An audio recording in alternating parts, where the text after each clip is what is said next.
폰트가 깨졌네요. PDF로 갖는 게 한참 걸려가지고 일단 깨진 폰트로라도 진행을 하겠습니다.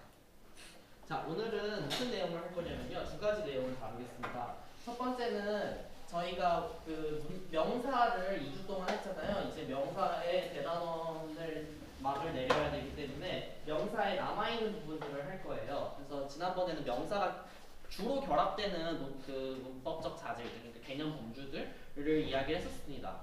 그게 뭐였죠? 가장 큰 세 개가? 수업 안 나가지. 아, 지난주에 안 하셨구나. 죄송합니다. 지난주에 안 하신 분을. 네, 성수 인칭 이렇게 세 가지를 알아보았습니다. 그래서 하필 지난주에 안 했는데 그 성수 인칭 말고도 뒤에 그 성수 인칭 외에 명사와 함께 결부되는 자주 결부되는 개념 범주들이 뭐가 있다고 했죠? 격 그리고 네 존대요. 그 얘기는 안 했는데요. definite, independent 가능하고 지소 또는 증가, 뭐 증대 이런 게 있었죠. 작게 만들거나 크게 만드는 것이 가능하고 또 소유, 누가 소유하고 있는지를 나타내는 것도 많이들 표시된다고 했었고 이때 소유의 관계에 있어서 소유는 세 가지로 분류가 될 수 있다고 했어요.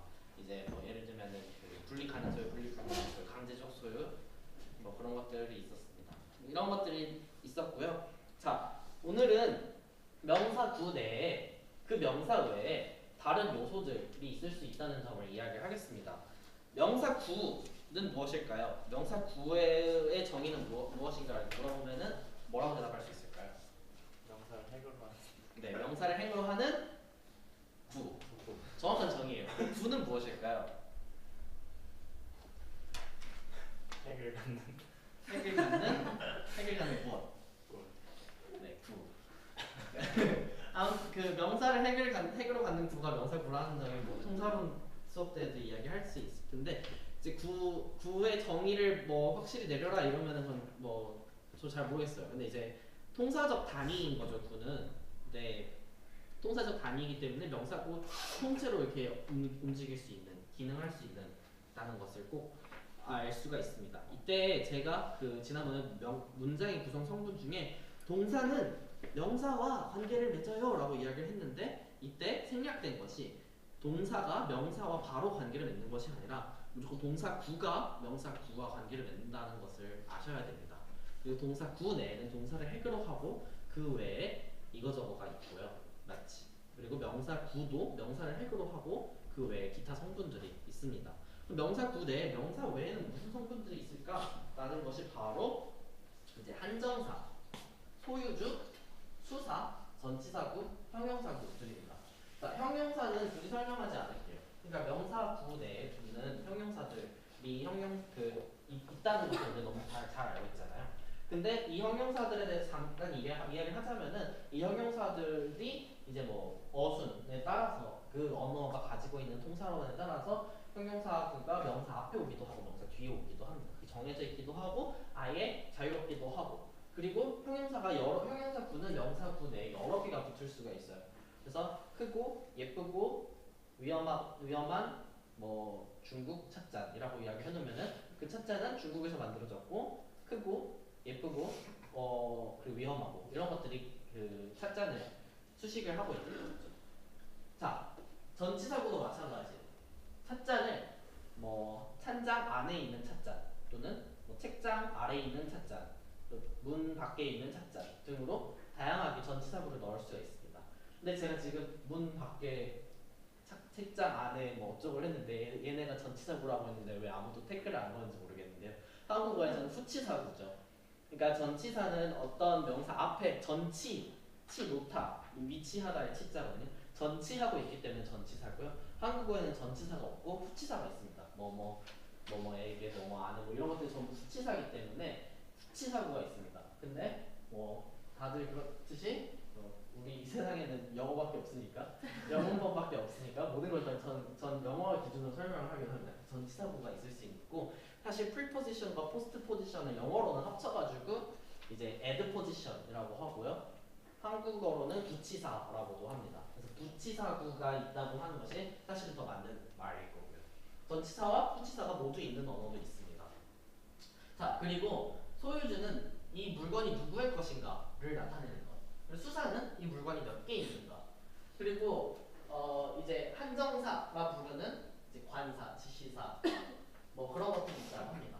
근데 사실 이 전치사구, 형용사구랑 수사, 소유주, 한정사 사이에는 어떤 강이 흐르고 있어요.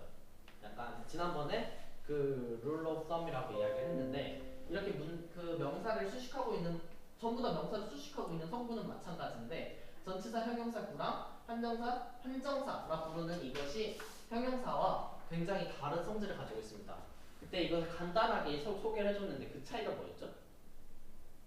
한정사와 형용사의 차이? 하나만 붙였습니다. 네. 한정사는 하나만 붙일 수가 있고 전치사, 형용사 같은 건 여러 개 붙일 수 있다는 차이가 있었어요. 그래서 한정사라는 것은 영어에서는 보통 관사가 있습니다. 관사는 이 영어에서 정관사와 부정관사가 존재하는데 예를 들면은 너가 있다는 것은 사실 우리가 기초 성분 영문법 이런 거 하면서 맨날 달달 외웠기 때문에 다 아는 사실인데 근데 그 정하다와 부정하다가 무엇일까 이런 생각을 하게 돼요. 그래서 사실 영어의 관사는 그 쓰임이 굉장히 다양해가지고 사실 그 반드시 한정과 비한정말을 이야기하는 건 아닐 수도 있습니다. 예를 들면은 그 맥락 내에서 어떤 디스코스 담화 내에서 그 애를 처음 도입해서 이야기를 하는지 또는 언급했던 걸 다시 언급하는지 이런 것들 referentiality라고도 얘기를 하고 또 identifiability 뭐 등등 다양한 용어들이 있어요. 그래가지고 그 대상을 한정짓는지 안 한정짓는지 그 대상을 여러 번 언급했는지 그리고 그런 다양한 요소들이 이루어져가지고 결국 정관사와 부정관사라는 두 가지 카테고리가 영어에 존재하게 됩니다. 근데 사실 이 명사가 한정적인지 그러니까 definite한지 indefinite한지라고 소개를 하는 게 가장 단순하고 대표적인 예시이기 때문에 앞으로는 이제 definiteness와 indefinite, definite과 indefinite를 구분해서 이야기할게요. 근데 이 definite과 indefinite 한정되어 있고 비한정되어 있는 구분에 따라서 관사가 존재하는 건 영어가 있기 때문에 마치 많은 언어에 있을 것 같다라고 생각을 합니다. 스페인어 있나요? 네. 독일어 있나요? 이탈리아어 있나요? 네. 아 그러면 전 세계 모든 언어가 있겠네 라고 생각을 할 수 있어요. 근데 인도 유럽어에 있는 게 사실 특이한 거고 관사가 있는 언어가 사실 세상에 그렇게 많지가 않습니다. 그냥 인도 유럽어가 짱 세기 때문에 마치 관사가 되게 세계 보편적인 것처럼 알고 있지만 사실 인도 유럽어족 내에서도 러시아어 관사 있나요? 없죠. 인도 유럽어족 내 핀란드어 관사 있나요? 누르워줍니다. 그러니까 듣고 있는지를 하기 위해서 핀란드어는 우라노족이죠. 우라노족도 관사가 없습니다. 한국어는 관사가 있나요? 일본어? 중국어? 헝가리어 만나 있어. 헝가리어는 관사가 있대. 근데 걔 좀 다르잖아. 뭐가? 걔 좀 다르잖아. 헝가리어 관사는 데피니니스가 아니었던 것 같은데. 그럼. 아무튼 그냥 핀란드어는 없습니다. 에스토니아어도. 아무튼 꽤 많은 그러니까 그 관사가 있는 언어는 그렇게 많지가 않은데 대신 지시사는 거의 모든 언어에 나타납니다.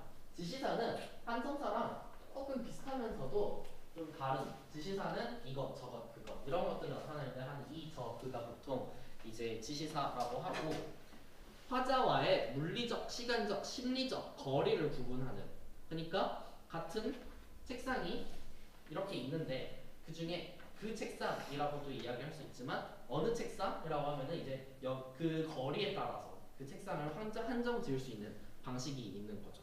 그러니까 영어의 한정관을 나타내는 관사는 우리가 너도 알고 나도 아는 그 책상을 이야기하는 거지만 지시사는 그것보다 더 많은 정보를 주고 있는 거죠. 저기는 저 책상이를 이야기하는 거거든요. 그래서 이제 그 관사에 대해서 이야기를 하면은 영어에서는 관사가 명사 구의 앞에 오죠. on 또는 the. 그리고 얘네는 명사에 접두사로 부착되어 있는 건가요? 아니면은 다른 별개의 단어인가요? on과 the가 별개의 단어죠. 그렇게 생각하는 근거가 있나요?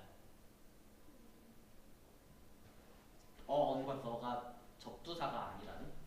예를 들면 사실 banana가 있으면은 a banana라고 한 단어처럼 이렇게 발음을 하게 되면 마치 접두사, 슈아가 붙는 접두사라고 생각할 수도 있고, 사이에 들어가서 네 사이에 무언가가 들어갈 수 있어요.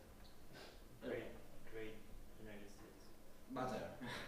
그러니까 a banana 사이에 a yellow banana라는 식으로 들어갈 수 있고, the right the big chair 이런 식으로 너와 chair 사이에 뭔가 들어갈 수 있죠. 그러므로 어와 the는 접두사가 아니라 이제 별개의 단어, 두 개의 단어 구성이 되어 있다는 것을 알 수가 있습니다. 그러면은 제가 계속해서 강조하고 있는 세 가지 전략 있잖아요. 어휘적 전략과 통사적, 형태적 전략 중에 어느 전략을 취하고 있는 거죠? 어휘적이요? 왜 통사?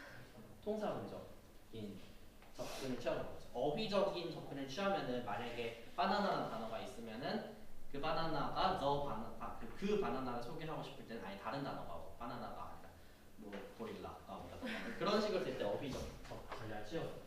근데 관사가 반드시 통사문적 접근을 취하고 있지는 않습니다. 예를 들면은 지금 같은 인도 유럽어족에 있는 스웨덴어를 보면은 이제 singular, plural, 그 indefinite이 있습니다. 왼쪽이 indefinite이고 오른쪽이 definite인데 먼저 singular만 보시면은 이제 a thing은 and suck 이런 식으로 앞에 영어에 on 붙는 거랑 똑같은 방식으로 되지만 the thing일 때 the는 앞에 별도의 단어가 아니라 형태론적으로 전미사를 통해서 부착된다는 것을 알 수 있습니다.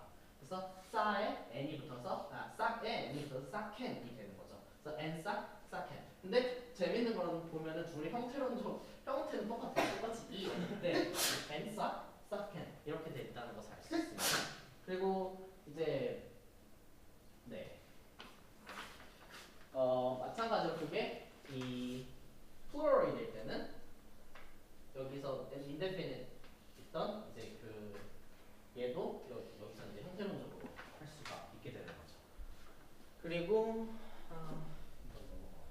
지시사에 대해서 이야기를 하는데 그 아까 지시사가 타자와의 물리적, 시간적 그리고 심리적 거리를 구분을 한다고 했잖아요. 이 세 가지 디멘전이 모든 언어에 있을 수도 있지만 그렇지 않을 수도 있고 합쳐져 있을 수도 있고 더 많은 디멘전이 있을 수 있습니다. 이런 차원에 따라서 이제 결국은 그 가까운 것, 먼 것 이런 구분을 하게 되고요. 아까 차원이 세 가지가 있고 그 외에도 여러 차원이 있을 수 있고 그보다 적을 수 있다고 했듯이 이 거리의 부분도 세 가지가 있을 수가 있고 그보다 적을 수가 있고 두 개일 수도 있고 네 개 이상일 수도 있습니다. 그래서 예를 들면은 물리적 거리는 이해하기가 쉬워요. 그냥 물리적으로 나로부터 여기, 저기, 거기 이런 식으로 그 3단계로 분류가 될 수가 있는 것이고 시간적 거리 또한 이제 가까운 지금으로부터 now로부터 가까운 미래, 가까운 과거 또는 먼 미래, 먼 과거 이런 식으로 또 그 나뉠 수가 있습니다. 그러니까 지시사가 time this라는 것이 그 한국어에는 없기 때문에 이야기를 하는 건데 예를 들면 뭐 그러니까 그때의라는 의미를 가진 어떤 지시사를 이야기할 수 있는 거죠. 그리고 마지막으로 심리적 거리라는 것은 인칭이랑 비슷한 거. 그래서 이제 나 1인칭이 심리적으로 가장 가까운 인칭이면은 2인칭 지금 바로 앞에 있는 대상 2인칭이나 이제 너 같은 사람은 가까운가 그보다 먼 사람으로 그나 그녀 현재 담화에 없는 사람을 지칭할 수도 있고요. 또는 그것이 아니라 실제로 그냥 심리적인 거리를 이야기할 수 있습니다. 나와 친한 사람, 나와 친족 관계에 있는 사람, 아니면은 나와 먼 사람, 나와 관계가 먼 사람 또는 친족이 아닌 사람, 아니면 내가 존경해야 하는 사람 이런 것에 따라서 심리적 관계가 달라질 수도 있거든요. 그러면은 영어에서 그 영어나 한국어에서 물리적 거리에 따라 this and that이 달라지듯이 이제 어떤 사람을 지칭함에 있어서 그 사람과의 심리적 거리에 따라서 앞에 오는 지시사가 달라질 수도 있다는 점을 이야기를 한 겁니다. 이제 여기까지가 이제 지시사의 일부분이고 그럼 관사와 지시사들은 그 환정사를 이룬다는 것을 알 수가 있습니다. 그 소유주 얘기는 지난번에 계속 했으니까 넘어가고요.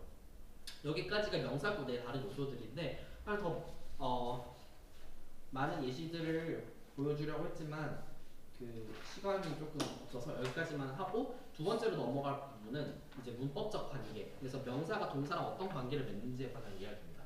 여기 넘어가기 전에 혹시 명사구대의 다른 요소들에 대해서 혹시 더 궁금하신 점 있으신가요? 궁금해서 제가 모를 가능성이 더 커요.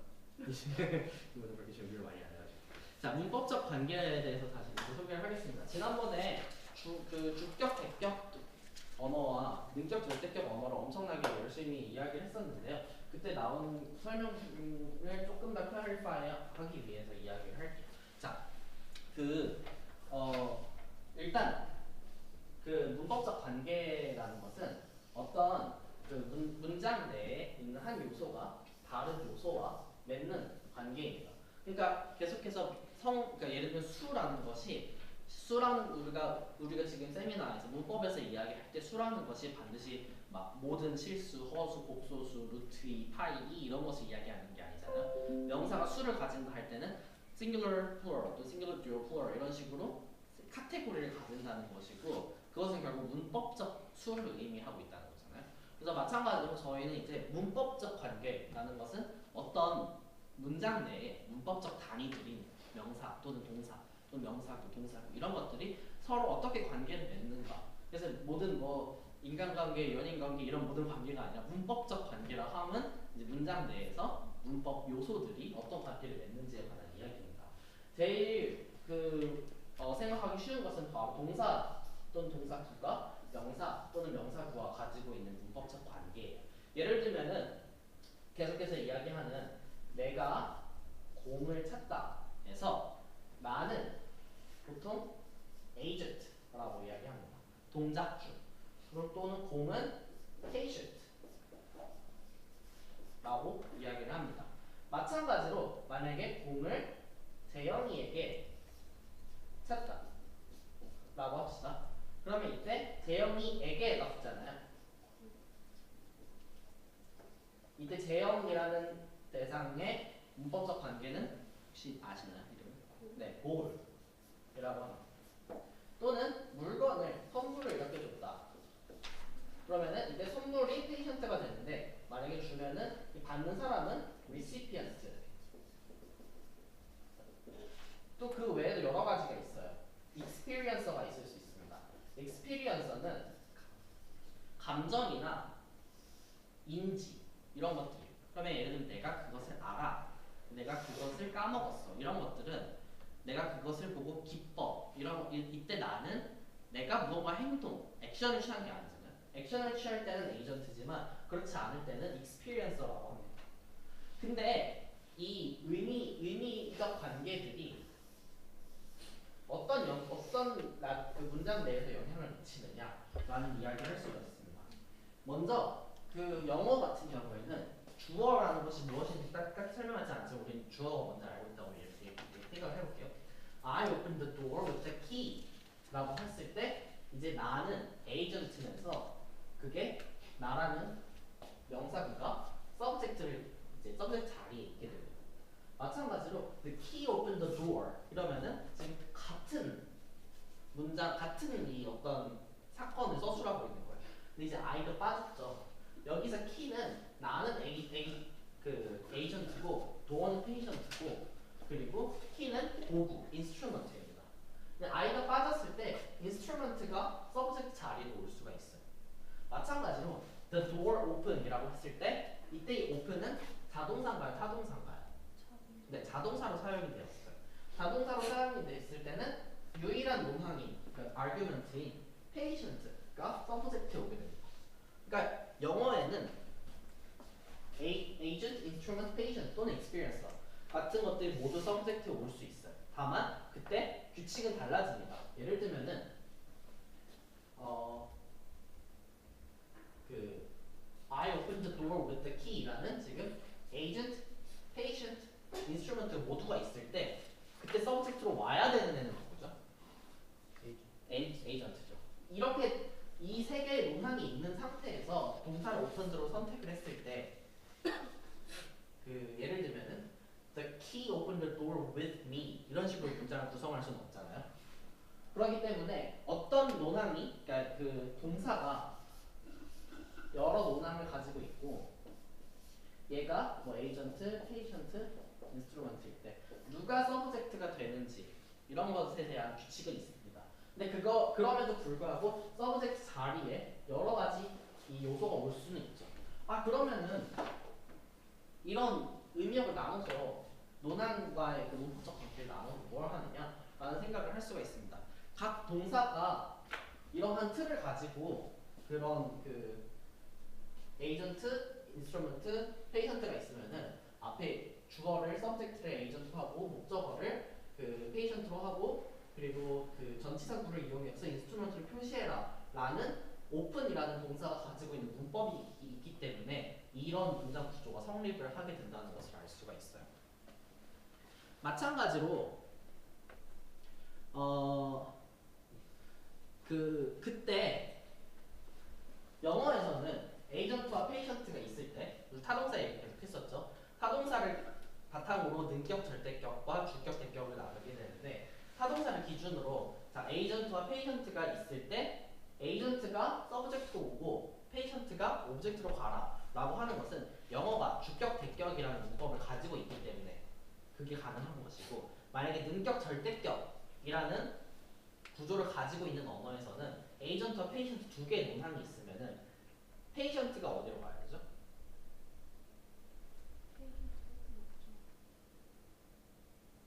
능격 절대격에서는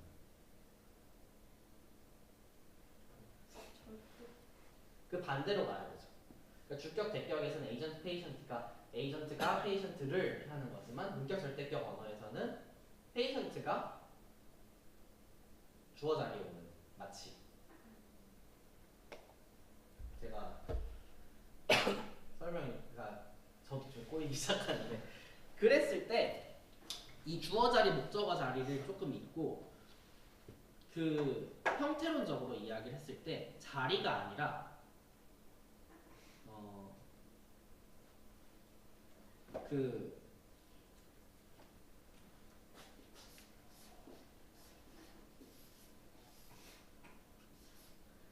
여기에 주격과 목적격을 할당하는 것이 주격 대격 언어라고 했죠. 반면 에이전트와 페이션트의 능격, 얼러티브와 앱솔루티브, 절대격을 할당하는 것이 능격 절대격 언어라고 했습니다. 근데 만약에 에이전트만 존재하게 되면은 주격 대격 언어에서는 뭘 할당하죠? 네, 노미너티브를 할당을 하죠. 그러면 능격 절대격 언어에서는 에이전트 혼자 있을 땐 앱솔루티브를 할당하죠. 그게 능격 네, 그게 능격 절대격과 주격 대격의 차이였습니다. 기억하시나요? 너무 비직관적이어서 맨날 까먹고. 네. 이렇게 절대적 언어가 예시가 뭐가 있어요? 아, 예시 그때 지난 예전 슬라이드를 틀어야지 볼 수 있을 것 같은데요. 있나?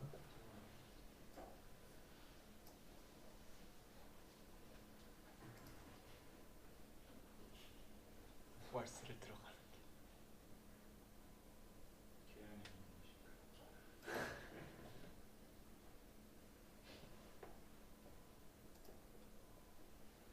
아,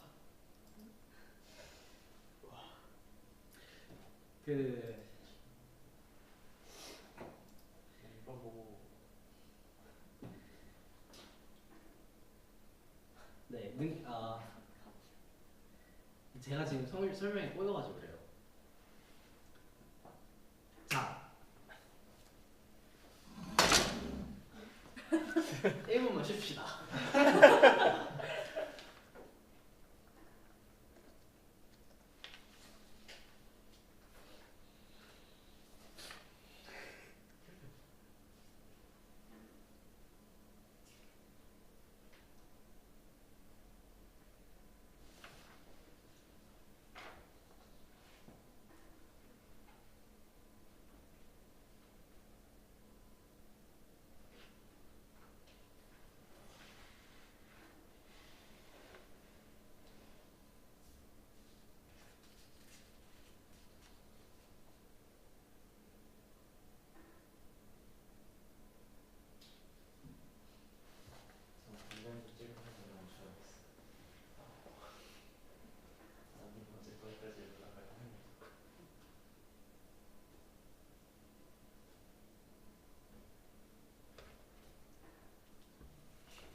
다시 이야기를 할게요.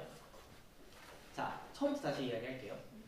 자, 다 머릿속에서 삭제를 하시고 다시 이야기해요. 자, 주격 삭제하시고 그 문법적 관계 삭제하시고 주어 어쩌고 전부 다 삭제를 했어요. 자, 처음부터 다시 이야기할게요. 문법적 관계라는 게 있습니다. 그리고 예를 들면은 문장 내에 절 내에 동사 하나가 있고 명사가 두세 개가 있어요. 그럼 걔네들은 동사와 문법적 관계를 맺습니다. 여기까지 이해를 하셨죠? 그리고 그때 맺을 때는 의미적인 분류를 할 수가 있어요. 예를 들면 동작을 하는 사람은 에이전트, 그 동작을 당하는 사람, 피동작주는 페이션트, 그리고 그 동작의 끝나는 시점 또는 공간적 지점은 골, 또는 그걸 어떤 수혜를 받는 사람, recipient, 그리고 그 동작을 하게끔 하는 도구, instrument, 그리고 그러한 그 동작이 아니라 감정이나 인지적으로 주가 되는 사람은 experiencer라고 이야기했습니다. 그래서 예를 들면 내가 알다 모르다 까먹다 좋아하다 기뻐하다 슬퍼하다 이런 것들부터 experiencer라고 분류를 해서 에이전트랑 다르다라고 이야기했어요. 자, 그러면은 우리가 문장 내에 동사들이 있고 동사가 있고 하나가 있고 예를 들면 명사가 두세 개가 있어요. 자, 사람이 공을 찬다라는 문장을 볼게요. 자, 이것은 한국어로 변환되기 전에 머릿속에 어떤 사건만을 두고 보면은 지금 등장하는 등장인물, 명사는 두 가지가 있어요. 뭐랑 뭐죠? 사람이랑 고. 아직 우린 이건 한국어가 아니라 생각해요. 어떤 person 이건 영어구나. 어떤 그냥 컨셉이에요. 어떤 히토가 될 수도 있고 뭐 런이 될 수도 있고 어떤 사람이 있고 그리고 공이 있어요. 그리고 지금 사건이 일어나고 있죠. 사람이 공을 차고 있어요. 이때 이건 지금 언어가 되기 전부터 사람과 공은 이 동작에서 이미 그 의미적 역할을 정해져 있잖아요. 이때 사람은 뭐죠? 아까 나온 불교에서 에이전트. 공은 patient. 자, 그러면은 이제 이걸 한국어로 표현을 할 때 차다라는 동사를 이용해요. 차다라는 동사에 지금 문법적으로 연관이 되어 있는 에이전트와 페이션트가 있습니다.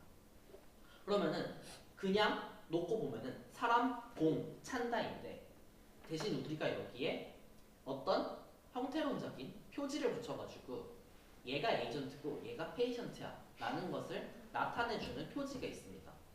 그래서 완성된 한국어 문장이 뭐죠? 사람이 공을 찬다죠.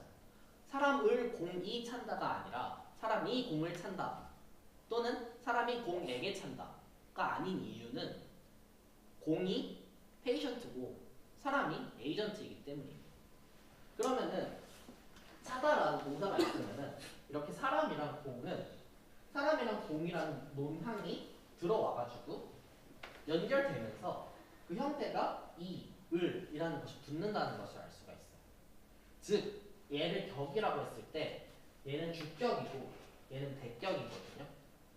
그러면 격은 명사에 나타나는 형태론적 현상이에요. 동사에 나타나는 게 아니라 명사에 나타나고 격이라는 것은 명사에 나타나는 형태론적인 현상으로서 그 명사가 동사와 가지는 문법적 관계를 나타내주는 역할을 하는 거죠. 그러니까 지금 이랑 을이랑 붙이는 전략을 하는 이유는 뭐다? 사람이 차다라는 동사랑 맺는 문법적 관계를 나타내기 위함인 거고 그 전략의 방식은 형태론적인 방식을 취하고 있는 거죠. 그러니까 격이라는 것은 다시 이야기하면은 어떤 형태론적 전략 또는 현상이에요. 명사가 동사와 갖는 문법적 관계를 나타내기 위한 그 현상입니다. 이때 영어에서는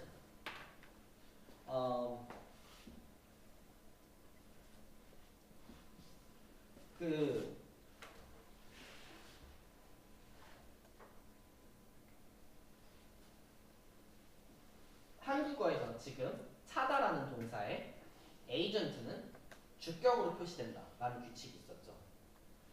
근데 그렇지 않고 이거 말고 한국어로 계속 설명을 할게요. 열쇠가 문을 열었다.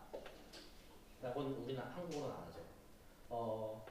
문이 이거 좀 이상하다. 아무튼 그 영어로 다시 돌아갈게요.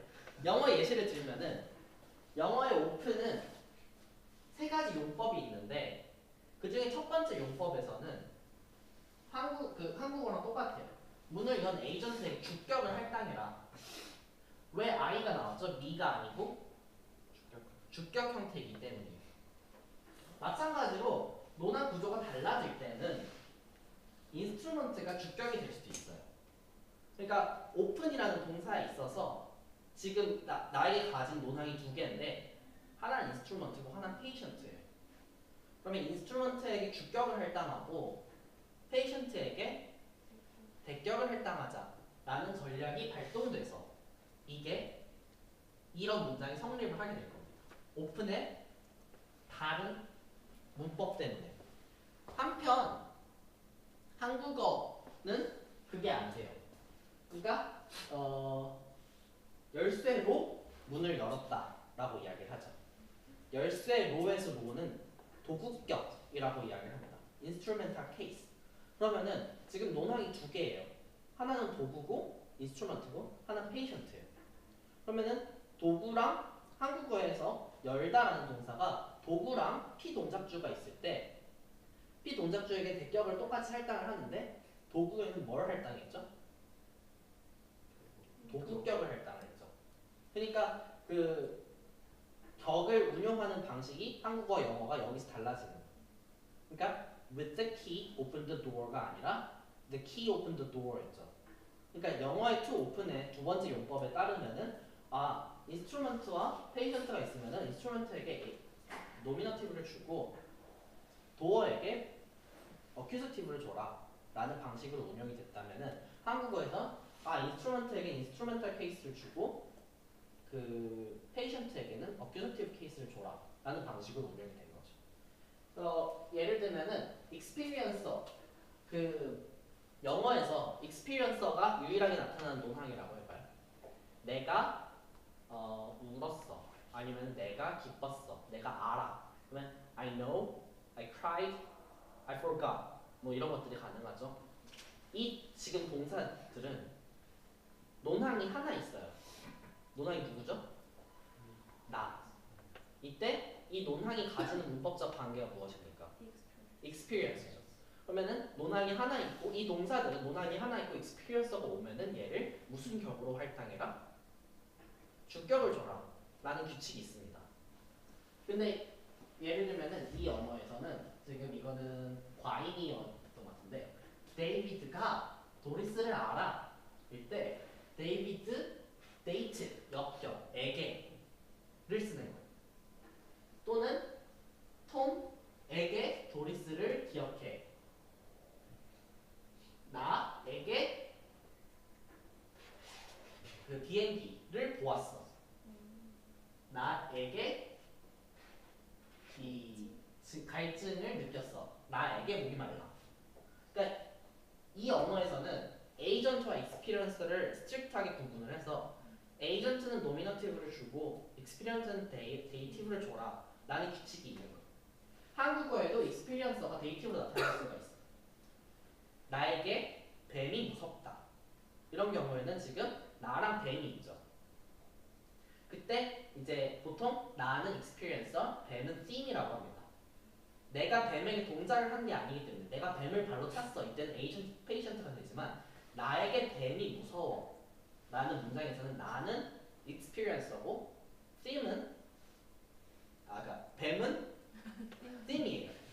그러면은 무섭다, 한국어의 무섭다라는 동사에는 experiencer와 theme이 오게 되면은 experience에 뭘 할당했다? 나에게 역격을 할당하고 뱀이 주격, 노미너티브를 할당하라는 규칙이 있는 거죠.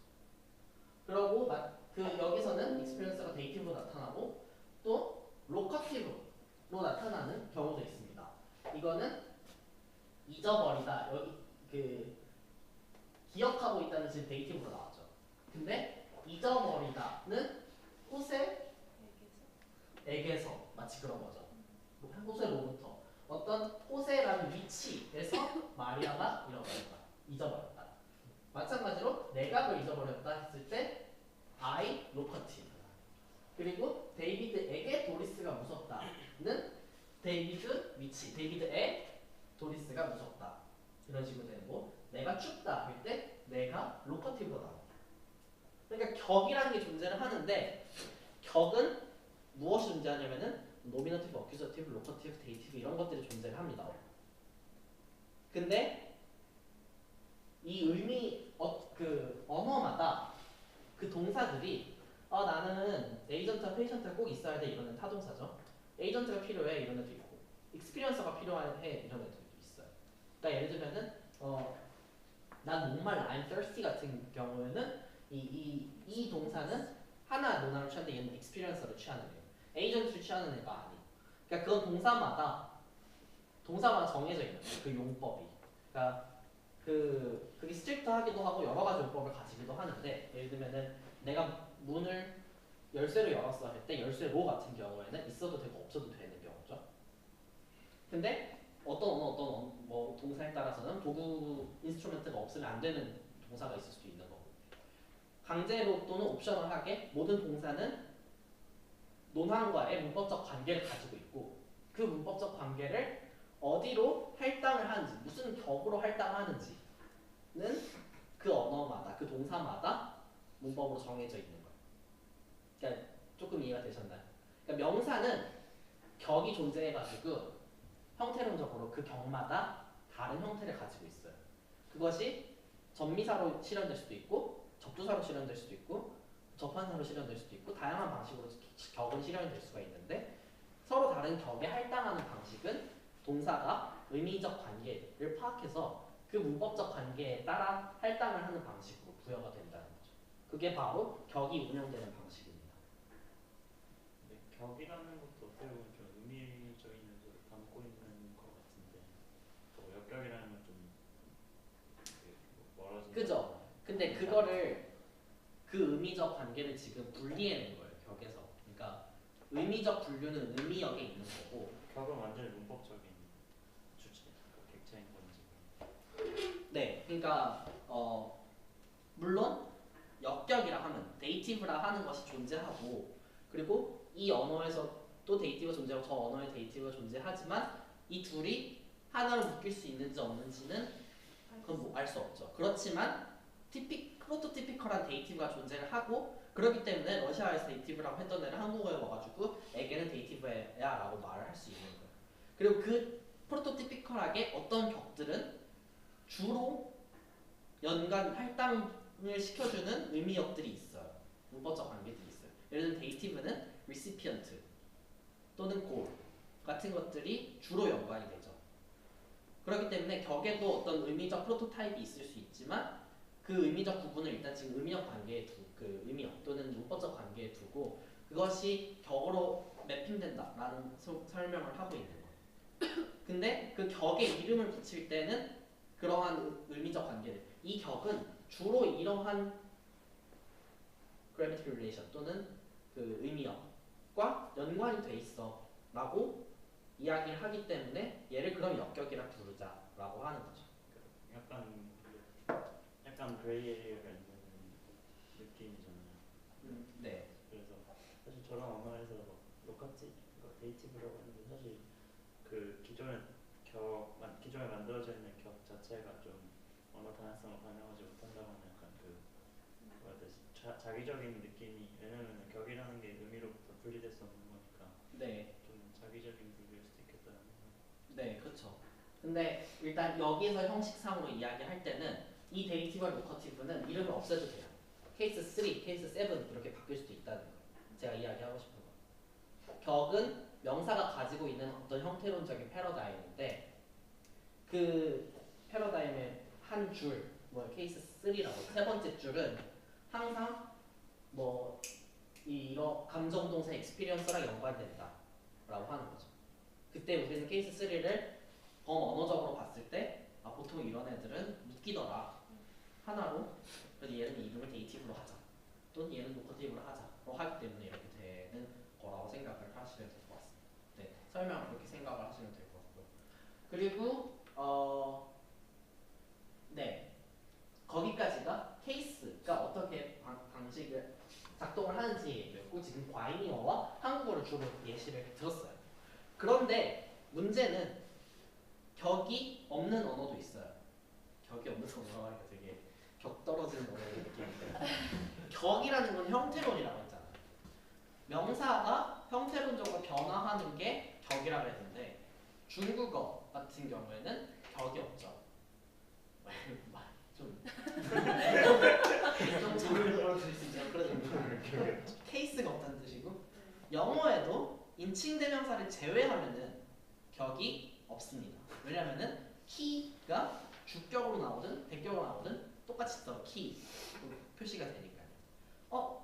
그러면 격이 없으면 문법적 관계를 어떻게 표시하지? 통사 네, 어순이라는 통사적인 방식으로 사용을 하고 있죠. 어순도 없고 격도 없는 언어도 있어요. 계속해서 이야기를 했죠. 어떤 방식으로 문법적 관계를 표시했죠? 내가 그를 때리다라 그가 나를 때리다를 어순도 없고 격도 없는데 표시를 하는 방식이 있어요.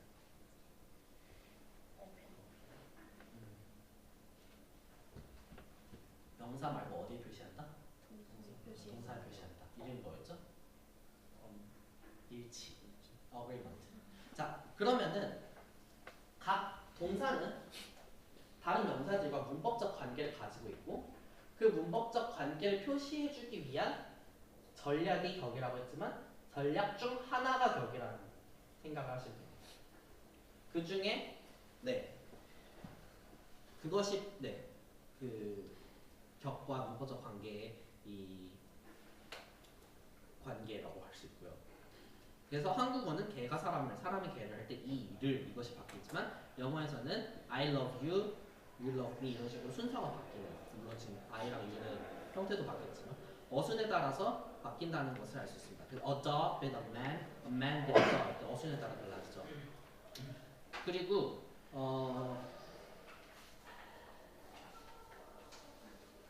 격에 따른 형태 변화가 있다는 거. 라틴어를 예로 들면은 이제 nominative, genitive 뭐뭐의이고 dative, accusative, ablative 이런 것 5개의 격이 있다라고 이야기를 하는데 이때 그 지난번에 이야기를 했었죠.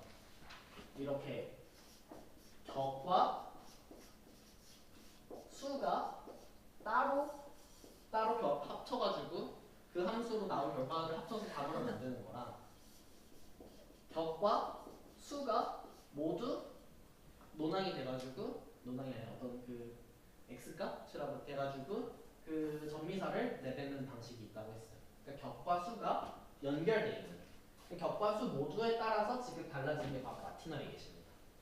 이런 예시가 아까 문제 풀 때도 나왔죠. 뭐랑 뭐였죠?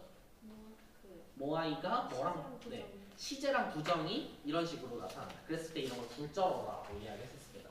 격에 따른 형태 변화가 이렇게 있을 수가 있고 그 5가지 격을 주격, 대격, 소유격, 역격, 척격 이렇게 이야기를 제가 그냥 크게 이야기를 나눌 수 있습니다. 근데 역격이랑 척격은 우리가 얘기했죠. 역격은 dative, 누구에게, 어디에게, 주로 experiencer가 이거를 받기도 하고 recipient가 받기도 합니다. 척격은 뭐뭐 처할 때, locative, 위치에. 근데 이 척격은 다른 주격, 대격, 역격과 달리 되게 여러 가지가 있을 수가 있어요. 왜냐면은 로케이션은 어디에 있는 거 한 가지만 있는 게 아니라 어디로, 어디에서부터, 어디 안에, 어디 밖에 이런 식으로 다양한 장소가 가능하기 때문에 척격은 여러 가지가 있을 수가 있어요. 그래서 이렇게 5가지가 있는데 소유격 또는 속격이라고 하는 제니티브는 무엇이냐? 얘는 동사 앞에서 제니티브를 쓰는 걸 본 적이 없는데 예를 들면은 나의 찾다 이런 문장은 없죠. 그러면 제니티브는 어디에 쓰이는 거냐? 바로 명사구 내에서의 문법적 관계입니다. 영어에서 Millicent's favorite political party, the car's color, the book's main point 뭐 이런 거 있었을 때 s가 형태론적인가요? 통사론적인가요? 애매합니다. 형태론적이라고 할 수가 있어요, 사실. 왜냐면 무조건 해계만 붙고.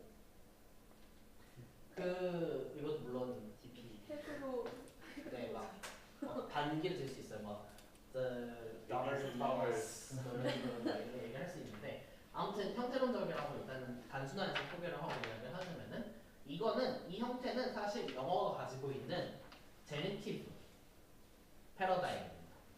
그러니까 사실은 영어는 격이 없어라고 이야기를 하지만 사람에 따라서 이건 좀 분분한 이야기예요. 학설에 따라서 영어는 격이 두 개 있어. 주격과 속격이야 라고 그러니까 모든 다른 격과 제니티브야 라고 이야기를 하기도 해요. 그러니까 예를 들면은 the 그러니까 cars, pens, tables 이게 마치 라틴어에서 주격과 속격이 있듯이 영어에는 이제 두 개의 패러다임이 있는 거야 라고도 이야기를 할 수가 있어요.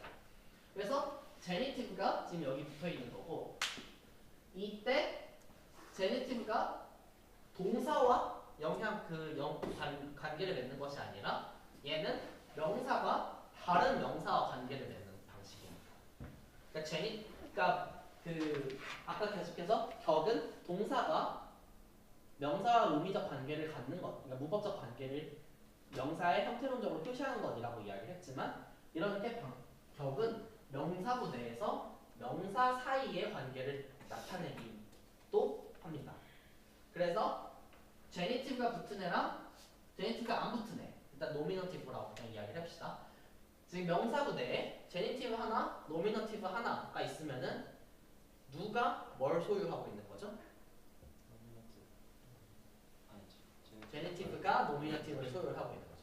자 그러면은 아까 동사가 이런 짓을 한다고 했죠. 자 에이전트, 페이션트, 인스트루먼트가 있어. 자 그러면은 에이전트에 넌 주격을 할당받아. 뭐 인스트루먼트의 케이스를 받아. 페이션트는 어큐저티브를 받아. 이런 것이 바로 동사가 하는 행동이라고 했잖아요. 명사구 내에서는 지금 그걸 해주는 애는 없어요. 그렇지만 소유주가 있고 소유 대상이 있어. 그러면은 소유주 너는 뭘 받아? 소유주가 제너티브를 받아. 명사가 가지고 있는 형태론적 패러다임이라는 격 중에 여러 계열 중에 제니티브가 있는데 너는 걔를 할당받아 라고 하는 것이 명사구 내에서의 문법적 관계가 속격으로 표시된다는 또는 소유격이라고 말하는 표시된다는 것을 알 수가 있어요. 근데 이 제니티브가 명사구 내에서 소유주만 받느냐? 아까 언어에 따라 격이 할당되는 방식은 다르다고 했어요. 마찬가지로 명사구 내에서 제네티브가 붙는 위치가 다를 때가 있습니다. 이거 지난주에도 이야기를 했었는데 이런 걸 헤드 마킹 언어라고 하는데 H 제네티브는 헤드 제네티브예요. 그러면은 톰의 숄더에서 숄더에 n이 있습니다. 그러니까 소유 대상이 제네티브를 받는 경우라고 생각하시면 돼요. 이런 걸 헤드 제네티브라고 하고 이런 방식으로 나오기도 해요. 그러니까 문법적 관계가 명사의 형태론적으로 표시되는 걸 격이라고 한다. 근데 그 문법적 관계는 동사와의 문법적 관계일 수도 있고 명사 사이의 문법적 관계일 수도 있다라는 것을 생각하시면 됩니다. 그래서 그게 주격, 대격, 소유격, 역격, 척격인 거고 능격, 절대격은 주격, 대격 언어에서는 에이전트가 혼자 있을 때는 주격을 할당받는 게 당연한 이야기죠. 능격, 절대격에서는 주격, 대격이 없어요. 대신 능격이랑 절대격이 있는데 에이전트가 능격받고 페이션트가 절대격 받아. 근데 에이전트가 혼자 있을 때는 너가 절대격을 받아. 이게 얼버티브 앱솔루티브가 운용되는 방식입니다. 그래서 사실 이름을 굳이 다르게 붙여서 그런 거지 이거를 그림으로 나타내면은 에이전트와 페이션트가 있을 때 둘 중에 어느 게 페이션트가 사라진 단일 문항의 주어인 에이전트와 형태론적으로 같은지에 따라서 구분되게 주격, 대격과 등격, 절대격 언어예요. 이해하시나요? 그럼 그게 인격 절대격이고 그 다음 주부터 동사가 들어가잖아요. 그렇기 때문에 이게 더 복잡해지는데 예를 들면은 주격 대격과 능격 절대격이 한 언어에서 운용되기도 합니다. 그러니까 어느 일부 동사는 논항이 하나만 오면 주격을 주고 일부 동사는 논항이 하나만 오면 절대격을 주고 이런 식으로 달라지기도 합니다. 아무튼 근데 그런 그 복잡해지는 건 나중에 이야기하고 그게 바로 주격 대격과 능격 절대격의 차이고 5개 격을 이야기했었죠. 주격, 대격, 척격, 역격, 속격. 그리고 이 중에 주격, 대격이 제일 그런 많이 나오는 내용들. 왜냐하면 얘네들이 어떤 그런 문법적인 관계를 이야기하는데 주격, 대격 대신 능격, 절대격이 있는 언어도 있다. 이런 이야기를 하면서 격 내용을 마치는 거예요. 그리고 네, 거기까지가 격 이야기예요. 그리고 제가 왜 주어를 잊어라라고 했냐면요. 주어와 목적어는 진짜로 정의가 좀 잘 안 되어 있는 좀 그쪽 이렇게 용어이기 때문에 주어와 목적어는 이제 그 덜 사용하게 될 거예요. 근데 그래서 요즘은 서브젝트 후드, 오브젝트 후드라고 해가지고 어떤 주어와 목적어도 문장 내에서 얘는 주어야 얘는 주어가 아니야 이렇게 구분할 수 있는 게 아니라 더 주어 같은 애들, 덜 주어 같은 애들이 따로 있다 뭐 이런 식으로 이야기해요. 근데 서브젝트 오브젝트는 좀 잊어주시고 일단 하는 동안은 격이라는 것이 존재하고 자 그러면은 다시 요약을 해볼게요. 격이 무엇인지라고 질문하면 한 문장으로 정의를 내리면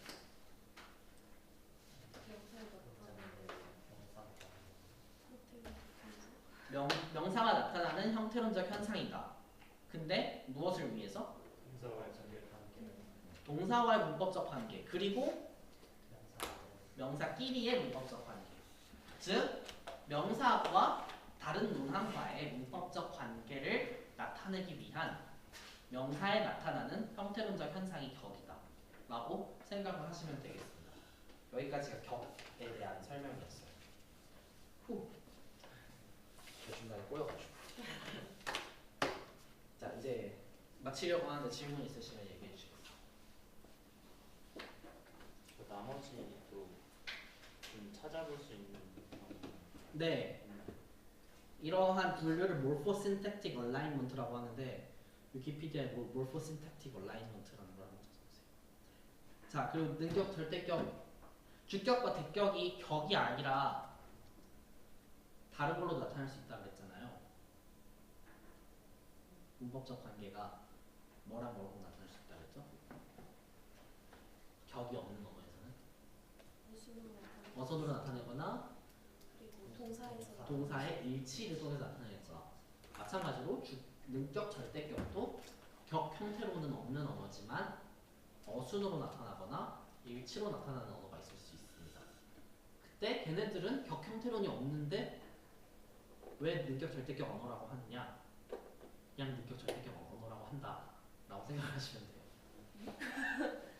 이름이 능격 절대격 언어. 그거는 격을 분류한 게 아니라 이 분류는 주격 대격 언어와 능격 절대격 언어의 분류는 격을 분류한 게 아니라 표지가 저렇게 네 에이전트와 페이션트가 어디와 연관되는지 그 자동사절에 누구랑 연관이 되는지 그것을 morphosynthetic alignment 정렬이라고 하는데 형태통사론적 정렬에 따라 구분한 거기 때문에 이름이 능격 절대격 언어이면서 격은 없을 수 있어요. 거기까지가 지난번에 제가 이 설명을 좀 틀리게 설명을 했었어가지고 다시 설명한 것 같아요. 거기까지가 격입니다. 자 그러면은 저희 한 가지만 얘기하고 넘어갈게요. 3주 동안 뭐 얘기했죠? 네, 3주 동안 계속 이야기한 건 명사예요. 3주의 첫 번째 명사의 뭐에 대해서 이야기했죠?